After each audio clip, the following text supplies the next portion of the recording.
Hello guys welcome to my channel. तो ମୁଁ ଆଶା କରୁଛି ଆପଣମାନେ ଭଲ ଥିବେ।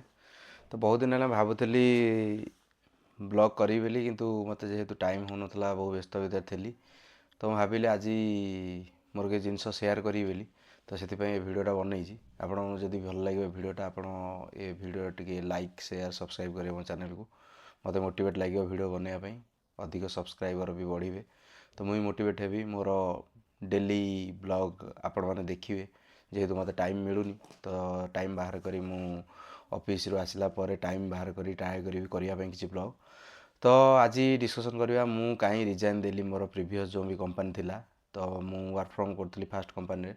ତ ୱାର୍କ ଫ୍ରମ୍ ଯେତେବେଳେ କରୁଥିଲି, ଆକ୍ଚୁଆଲି ୱାର୍କ ଫ୍ରମ୍ରେ ଆପଣମାନେ ବହୁତ ଜିନିଷ ଜାଣିନଥିବେ, ୱାର୍କ ଫ୍ରମ୍ରେ କେତେ ଆଡ଼ଭାଣ୍ଟେଜ୍ କେତେ ଡିସ୍ଆଡ଼ଭାଣ୍ଟେଜ୍।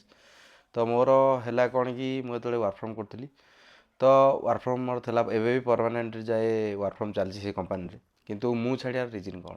ତ ମୋର ବହୁତ ଫ୍ୟାକ୍ଟର ଅଛି। ଯେମିତି ହେଲା, ୱାର୍କ ଫ୍ରମ୍ରେ ଗୋଟେ ଜିନିଷ ହେଲା, ମୋର ହେଲା US କ୍ଲାଏଣ୍ଟ ଥିଲା। ତ US କ୍ଲାଏଣ୍ଟରେ କ'ଣ ହେଲା ନା, ମୋର 10 to 7 ଅଫିସ୍ ଥିଲା। 10 to 7 ଅଫିସ୍ ପରେ ମୋର ଯେଉଁ ଡେଭଲପର ମାନେ ଥିଲେ, ସେମାନେ ହେଉଛନ୍ତି USର ଡେଭଲପର, ଆମେରିକାରେ ରହୁଛନ୍ତି। ତ ତାଙ୍କର କ'ଣ ହେଉଛି ନା, ମର୍ଣ୍ଣିଂ ଆମର 10 to 7, ତାଙ୍କର କିନ୍ତୁ ଇଭିନିଂରୁ ଷ୍ଟାର୍ଟ, ମାନେ ଆମର ଯେଉଁ ଇଭିନିଂ ତାଙ୍କର ସେଇଟା ମର୍ଣ୍ଣିଂ। ତ ତାଙ୍କର କ'ଣ ଷ୍ଟାର୍ଟ ହେଉଛି ନା, ମାନେ 7ଟାରୁ ତାଙ୍କର ସନ୍ଧ୍ୟା 7ଟା ତାଙ୍କର ଷ୍ଟାର୍ଟ, 7ଟା 8ଟାରୁ। ତ ପ୍ରୋବ୍ଲେମ୍ କ'ଣ ହେଲା ନା, ମୁଁ ମନେକର ମୋର ଗୋଟେ କିଛି ଇସ୍ୟୁ ଆସିଲା କି ମୋର କିଛି ଡାଉଟ୍ ଆସିଲା, ମୁଁ ତାଙ୍କ ସହିତ କନେକ୍ଟ କରିବା ପାଇଁ, ତାଙ୍କ ସହିତ ମୋତେ କଥା ହେବା ପାଇଁ, ଏମିତିରେ କମ୍ୟୁନିକେସନ୍ ଇସ୍ୟୁ ଓଡ଼ିଆ ପିଲା ଆପଣ ଜାଣିଛନ୍ତି। ତ ଆଉ ଗୋଟେ ଜିନିଷ ହେଲା, କିଛି ବି ଆମେ ପିଙ୍ଗ କଲୁ, ମେସେଜ୍ କଲୁ ତାଙ୍କୁ ଚାର୍ଟରେ, ଟିମ୍ସରେ, ତ ସେମାନେ କ'ଣ କରିବେ କି ରିପ୍ଲାଏ କରିବାକୁ ତାଙ୍କୁ ଇଭିନିଂ ହେଇଯିବ, ରାତି 10ଟା 11ଟାରେ ଘରେ। ତ ସେ ଟାଇମ୍ରେ ମୋର ଏତେ ନେଟୱାର୍କ କନେକ୍ସନ୍ ବି ଭଲ ନଥିଲା। ୱାଇଫାଇ ତ ଜାଣିଥିବେ ଆପଣ କି କିଛି ବି ୱାଇଫାଇ କନେକ୍ଟ କରିବାକୁ ହେଲେ, ସେତେବେଳେ ସେ ଟାଇମ୍ରେ 6-7 ବର୍ଷ ତଳେ ଆମର ଏତେ କନେକ୍ସନ୍ ବି ନଥିଲା କି ୱାଇଫାଇ ଆଣି ଘରେ ଲଗେଇକିରି ମୁଁ କାମ କରିବି। ତ ମୁଁ କ'ଣ କରେ କି ମୋବାଇଲ୍ ନେଟୱାର୍କ ୟୁଜ୍ କରିକିରି ମୋର କନେକ୍ଟ କରିକିରି କରେ। ମୋର ଡାଟା ସରିଯିବ, ମୁଁ ରିଚାର୍ଜ ଯୋଉଟା କରିଦେବି ସେଇଟା ବି ସରିଯିବ। ତ ବହୁତ ଡିଫିକଲ୍ଟି ଫେସ୍ ହେଲା। ତ ମୁଁ ସେଥିପାଇଁ ଚିନ୍ତା କଲି। ତାପରେ ଆଉ ଗୋଟେ ଜିନିଷ, ଘରେ ରହିକିରି 1.5-2 ବର୍ଷ ତଳେ ମୁଁ ଘରେ ୱାର୍କ ଫ୍ରମ୍ କଲି। ତ ପ୍ରୋବ୍ଲେମ୍ କ'ଣ ହେଲା ନା, ମୋର ୱେଟ୍ ବି ବଢ଼ିଗଲା। 97 95 ପ୍ଲସ୍ ମୋର ୱେଟ୍ ହେଇଗଲା। ଏତେ ୱେଟ୍ ହେବା ଭିତରେ ମୁଁ ଚିନ୍ତା କଲି କି, ମୁଁ କହିଲି ଘରେ ରହି କେତେ କମ୍ଫର୍ଟ ଜୋନ୍ ତମେ ରହିବ, ଖାଇବ ପିଇବ ଘରେ ରହିବ, କିନ୍ତୁ ୱାଇଫାଇ ଇସ୍ୟୁ, ଏମିତି ଡେଭଲପର ସହିତ କଥା ହି ହେଉନି। ଯେହେତୁ ମୁଁ ଗୋଟେ ସଫ୍ଟୱେର୍ ଟେଷ୍ଟିଂ ଫିଲ୍ଡରେ କାମ କରୁଥିଲି, ତ ମୋର ବି ଏମିତି ବହୁତ କିଛି ଇସ୍ୟୁ ହେଲା ଭିତରେ।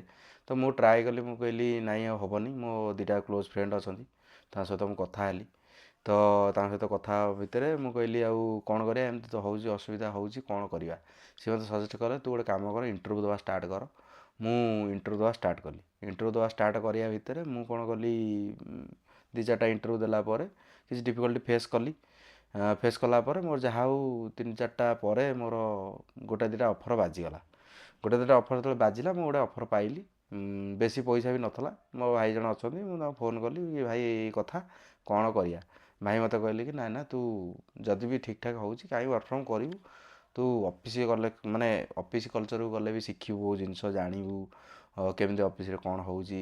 ଯେହେତୁ ଜିନିଷ କ'ଣ ମୁଁ କହିଦେଉଛି, ଆପଣମାନେ ଯଦି ଅଫିସ୍ ଯିବେ, ଅଫିସରେ ଆକ୍ଚୁଆଲି ବହୁତ ଜିନିଷ ଥାଇ ଆପଣଙ୍କୁ ଜାଣିବାରେ, ଶିଖିବାରେ, କନେକ୍ସନ୍ ବି ତୁମର ବଣ୍ଡିଙ୍ଗ ବଢ଼ିବ, ତୁମେ କେମିତି କମ୍ୟୁନିକେଟ୍ ଲୋକଙ୍କ ସହିତ କରିବ, ତୁମର କନେକ୍ସନ୍ ଯେତେ ବିଲ୍ଡ ହେବ, ତୁମେ ସେତେ ଆଗକୁ ଯେତେବେଳେ ଯିବ, ତୁମର ସେ ଲୋକ କାମରେ ଆସିବେ। ତ ବହୁତ ଜିନିଷ ଶିଖିବାକୁ ମିଳେ ଅଫିସ୍ କଲଚରରେ। ମୁଁ ତ 5-6 ବର୍ଷ ହେଲା କାମ କରୁଛି, ମୋର ହେଇଗଲାଣି 5-6 ଇୟର ଏକ୍ସପିରିଏନ୍ସ। ତ ଯେହେତୁ ମୁଁ ପ୍ରିଫର୍ ସେଥିପାଇଁ କରୁଛି କି ଅଫିସ୍ ଯାଇକିରି କାମ କର, କାହିଁକିନା କିଛି ବି ଗୋଟେ ଡାଉଟ୍ ଆସିଲା, ତୁମେ ଅଫିସରେ ସମସ୍ତେ ବସିଥିବେ, ତାଙ୍କୁ ଆରାମସେ ତୁମେ ପଚାରିକିରି କଥା ହେଇକିରି ଗୋଟେ ଡାଉଟ୍ଟା କ୍ଲିୟର୍ କରିପାରିବ। କିନ୍ତୁ ଯଦି ତୁମେ ସେମ୍ ଜିନିଷଟା ତୁମେ ଘରେ ଟ୍ରାଏ କରିବ, ଆପଣମାନେ ବିଲିଭ୍ କରିବେ ନା, ମୁଁ ଗୋଟେ କିଛି ବି ଇସ୍ୟୁ ଆସିଲା, ମୁଁ ଗୋଟେ ପିଲାକୁ ମେସେଜ୍ କରିବି, ସିଏ ମୋତେ ରାତିରେ ରିପ୍ଲାଏ କରିବ। 10ଟାରୁ 7ଟା ଆମର ଅଫିସ୍। 7ଟା ପରେ ମୁଁ ମାର୍କେଟ ଯା, କି ମାଆ କହିବ ପରିବା ଆଣିବାକୁ ଯା, କି ଭାଇ ସାଙ୍ଗେ ଟିକେ ବାହାରକୁ ଯା କ'ଣ ଖାଇବାକୁ, କି ବାପା ମୋତେ କହିଲେ କ'ଣ ଟିକେ ଚାଲ ପୁଅ ଯିବା କୁଆଡ଼େ। ତ ଏଇଭଳିଆ ସିଚୁଏସନ୍ ଭିତରେ ମୋର ବି କିଛି ଫ୍ୟାମିଲି ଅଛି, ପର୍ସନାଲ୍ ଲାଇଫ୍ ଅଛି। ତ 7ଟା 8ଟା ପରେ ତୁମେ ଯଦି ମୋତେ ମେସେଜ୍ ରିପ୍ଲାଏ କରିବ, ତ ମୁଁ ଦେଖିବି କେତେବେଳେ। ମୁଁ ଏମିତି ହେବା ଭିତରେ ମୋର ସେ ଅଫିସରେ ଆକ୍ଚୁଆଲି କିଛି ବି ଗୋଟେ ଦିନ କାମ ପଡ଼ିଲା, 10ଟା 11ଟା ଯାଏ ଏକ୍ସଟେଣ୍ଡ ହେଇଗଲା, 12ଟା ଯାଏ ଏକ୍ସଟେଣ୍ଡ ହେଇଗଲା। ତ ପ୍ରୋବ୍ଲେମ୍, ଏଇଭଳିଆ ପ୍ରୋବ୍ଲେମ୍ ସବୁ ଫେସ୍ କରିବା ଭିତରେ, ତ ମୁଁ ଚିନ୍ତା କଲି, ମୁଁ କହିଲି ନାଇଁ ହେବନି, ଲୋକେସନ୍ ମୋର ଆକ୍ଚୁଆଲି ଥିଲା ବାଙ୍ଗଲୋରରେ ମୁଁ ରହୁଥିଲି, କିନ୍ତୁ ମୋର ଅଫିସ୍ ଲୋକେସନ୍ ଥିଲା ହାଇଦ୍ରାବାଦ ଯେହେତୁ ଅଫିସ୍ ଲୋକେସନ୍ ମୋତେ ପର୍ମାନେଣ୍ଟ ୱାର୍କ ଫ୍ରମ୍ ମିଳିଥିଲା। ସେଇ ଅଫିସ୍ ବାଙ୍ଗଲୋରରେ ବି ଅଛି, କିନ୍ତୁ ମୋତେ ମିଳିଥିଲା ହାଇଦ୍ରାବାଦ ଲୋକେସନ୍। କାହିଁକିନା ମୁଁ ଯେତେବେଳେ ବାଙ୍ଗଲୋର ଆସିଥିଲି ମୁଁ ଟିକେ ସେପଟେ ଜବ୍ କରିଥିଲି। ଯେହେତୁ ଓଡ଼ିଆ ପିଲା କମ୍ୟୁନିକେସନ୍ ଇସ୍ୟୁ ଥିଲା ଆପଣମାନେ ଜାଣିଛନ୍ତି, ତ ବହୁତ ପିଲାଙ୍କର ଓଡ଼ିଆ ପିଲାଙ୍କର କାହିଁକିନା ଆମେ ଓଡ଼ିଆରୁ ହିନ୍ଦୀ ଟୁ ଇଂଲିଶ ବହୁତ କିଛି କନଭର୍ଟ କରିବାକୁ ପଡ଼େ। ତ ସେଥିପାଇଁ ଏଇଭଳିଆ ପ୍ରୋବ୍ଲେମ୍ ମୁଁ ଫେସ୍ କରିବା ଭିତରେ ତ ମୁଁ ଚିନ୍ତା କଲି ନାଇଁ ଆଉ ହେବନି, ଅଫିସ୍ ଯିବା, ଜିମ୍ ଫିମ୍ ଟିକେ ଯିବା। ତ ଖାଇବା ପିଇବା ତ ଆପଣମାନେ ଜାଣିଛନ୍ତି, ଘରେ ରହିବ ମାନେ ମାଆ ସାଙ୍ଗରେ ଟିକେ ଖାଇଦିଅ, ବାପାଙ୍କ ସାଙ୍ଗରେ ଟିକେ ଖାଇଦିଅ, ଭାଇ ସାଙ୍ଗରେ ଟିକେ ଖାଇଦିଅ। ସାନ ଭାଇଟା ଅଛି, ସାନ ଭାଇଟା କହିବ ଆଉ ଭାଇ ଆଉ ଟିକେ ଯିବା, ଟିକେ କ'ଣ ଖାଇବା ପିଇବା କରିବା।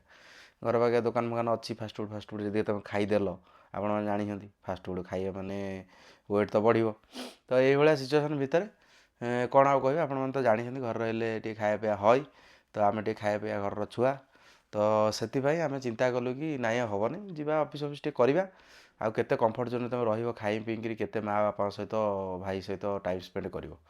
ଯିବା ଟିକେ ଅଫିସ୍ ଗଲେ ଟିକେ ଭଲ ହେବ, ଟିକେ ଭଲ ଲାଗିବ, ପିଲାମାନଙ୍କ ସହିତ ମିଶିବ, ସାଙ୍ଗମାନେ ଟିକେ ବଢ଼ିବେ, ସାଙ୍ଗମାନଙ୍କ ସହିତ ମିଶିବ। ତ ଯେହେତୁ ମୋ ସାଙ୍ଗମାନେ ବି ବାଙ୍ଗଲୋର ରହୁଥିଲେ, ତ ମୁଁ ଚିନ୍ତା କଲି, ମୁଁ କହିଲି ଦେଖିବା ବାଙ୍ଗଲୋର ଲୋକେସନ୍ ଟ୍ରାଏ କରିବା, ଯଦି ବାଙ୍ଗଲୋର ଲୋକେସନ୍ ଗୋଟେ ଭଲ ଜବ୍ ମିଳିଗଲା ଦେନ୍ ଜଏନ୍ କରିଯିବା। ଆଉ ଏଇଭଳିଆ ସିଚୁଏସନ୍ ଭିତରେ ମୁଁ କ'ଣ କଲି, ଆସିଲି, ମୋତେ ଅଫର୍ ଗୋଟେ ମିଳିଗଲା। ତ ମୁଁ ସେ କମ୍ପାନୀଟା ରିଜାଇନ୍ ଦେଲି। ସେ କମ୍ପାନୀ ରିଜାଇନ୍ ଦେବା ଭିତରେ ମୁଁ ଗଲି ଲ୍ୟାପଟପ୍ ସବମିଟ୍ କରିବା, ମୋତେ ହାଇଦ୍ରାବାଦ ଯିବାକୁ ପଡ଼ିଲା। ମୋତେ ହୋଟେଲ୍ ଦେଇଥିଲା କମ୍ପାନୀ, ୱିଥ୍ ଟ୍ରାନ୍ସପୋର୍ଟ ବି ଦେଇଥିଲା। ତାପରେ ମୋର ଆଉ ଗୋଟେ କଥା କହିବା ମନେ ନାହିଁ, ମୁଁ ଯେତେବେଳେ ୱାର୍କ ଫ୍ରମ୍ କରୁଥିଲି ମୋର ଛୁଟି ବି ବହୁତ ମିଳିଥିଲା। ଛୁଟି ଯେତେବେଳେ ବଞ୍ଚିଥିଲା ଛୁଟିର ବି ମୋତେ ପଇସା ମିଳିଲା। ୱିଥ୍ ବହୁତ ପିଲା ଜାଣିଥିବେ କ୍ୟାରିୟର୍ ଫରୱାର୍ଡ଼ ବି ହଇ ଯେଉଁ ଛୁଟି ବଞ୍ଚିଥାଏ, ମୋର ଆରାଉଣ୍ଡ 50-60 ହଜାର ଭଳିଆ ମୋର ଛୁଟିର ପଇସା ମିଳିଥିଲା। କାହିଁକିନା ମୋର ପୁରା ଛୁଟି ମୋର ବଞ୍ଚିଥିଲା। ତ ସେଥିପାଇଁ କିଛି କିଛି କମ୍ପାନୀର ଗୋଟେ ପଲିସି ଥାଏ କି ତୁମର ଯଦି ଛୁଟି ମନେକର ତୁମେ ନେଉନ, ଘରେ ରହିକି ୱାର୍କ ଫ୍ରମ୍ କରୁଛ, ତୁମର ଯଦି ଛୁଟିଟା ବଞ୍ଚିବ, ମ୍ୟାକ୍ସିମମ୍ ପିଲା ଯିଏ ଘରେ ରହି କାମ କରୁଛନ୍ତି ତାଙ୍କର ବେଶୀ କାମ ନଥାଏ। କାହିଁକିନା ତୁମେ 10ଟା 7ଟା ଅଫିସ୍ କଲ, 7ଟା ପରେ ତୁମେ ମାମୁଁ ଘର ଗଲ କି ମାଉସୀ ଘର ଗଲ କି ତୁମେ କୁଆଡ଼େ ବୁଲିବାକୁ ଗଲ, ତ ତୁମେ ଆରାମସେ ଛୁଟି ବଞ୍ଚେଇ ପାରିବ। କାହିଁକିନା ତୁମେ 10ଟା 7ଟା ଅଫିସ୍ କଲ, 10ଟା 7ଟା ପରେ ତୁମେ କୁଆଡ଼େ ବୁଲିବାକୁ ଯାଇପାରିବ। ଯଦି ମନେକର ତୁମ ଛୁଟି ସଟର୍ଡ଼େ ସଣ୍ଡେ ଛୁଟି ରହୁଛି, ତୁମେ ସଟର୍ଡ଼େ ସଣ୍ଡେ ବି ସେଇଟା ତୁମେ ଆରାମସେ କୁଆଡ଼େ ଯାଇପାରିବ। କିଛି କାମ ରହିଲା, ଘରେ କିଛି କାମ ଦେଲେ ତୁମେ ସେଇଟା କରିପାରିବ। ତ ଏଇଭଳିଆ କରିକିରି ମୋର ବହୁତ ଛୁଟି ବଞ୍ଚିଥିଲା, 30-40ଟା ଛୁଟି ବଞ୍ଚିଥିବା ଭିତରୁ।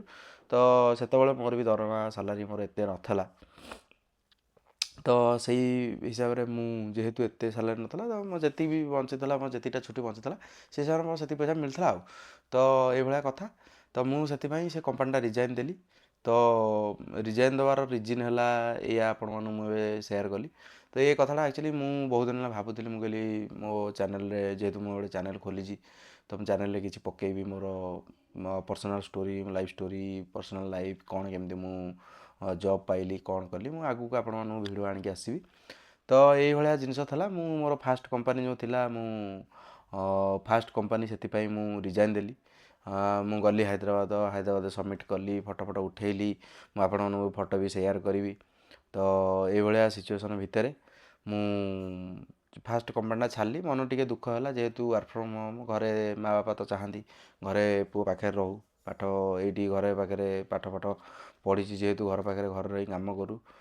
ସମସ୍ତଙ୍କର ବାପା ମାଆଙ୍କ ତ ଇଚ୍ଛା, ତ ପୁଅ କାହିଁ ବାହାରକୁ ଯିବ, ତ ଘର ପାଖରେ ରହୁ। କିନ୍ତୁ ଜିନିଷ କ'ଣ, ଆମକୁ ଯେହେତୁ ପାଠଶାଠ ପଢ଼ିଛେ, ତ ଆମକୁ ଟିକେ ବାହାରକୁ ନଗଲେ ତୁମର ଦରମା ଫରମା ବଢ଼ିବ ନାହିଁ। ସାଲାରୀଟା ହାଇକ୍ ନହେଲେ ତୁମର ଖର୍ଚ୍ଚ ବାର୍ଚ୍ଚ ଆଜିକାଲି ଯେଉଁ ଭଳିଆ ବଢ଼ୁଛି ତ ଆପଣମାନେ ଜାଣିଥିବେ।